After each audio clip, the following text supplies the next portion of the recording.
रामायण युद्ध क्षेत्र में कुंभकर्ण निज भाई विभीषण को कहिथिले जे तू जो राम शरण पशिछु से राम सह थिबा तांकर निज भाई लक्ष्मण को टिके देख को भली भाबरे स्त्री संसार सुख राजमर्यादा सबु किछि परित्याग करी भाई सहित जंगल रे बुलिबा सह आज युद्ध क्षेत्र में उपस्थित अछि।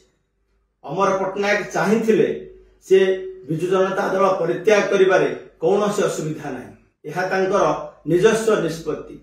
किंतु जेतेबेले नुआपड़ा लड़ई रे दलर साधारण कर्मी ठारू आरंभ करी दलर वरिष्ठ नेतृवृंद माने खरा वर्षा शीत खाई लड़ई लड़ुचंती, साधारण लोकंकर द्वारस्थ होचंती, भोट भिक्षा करुचंती एवं आज दलर सभापति नवीन पट्टनायक नुआपड़ा गस्तरे जिबा पूर्व निर्धारित ठीक सही समय रे एई भली निष्पत्ति यह निश्चित रूपे पूर्व परिकल्पित। समस्ते जानिछंती अमर पट्टनायक विजु जनता दल को कौन देइछंती एवं प्रतिबदल रे दलरु कौन पाइछंती। किंतु वर्तमान जो निष्पत्ति से नैछंती विभीषण एक चरित्र नुहे, जुगे जुगे सुविधावाद एक चरण पट्टनायक।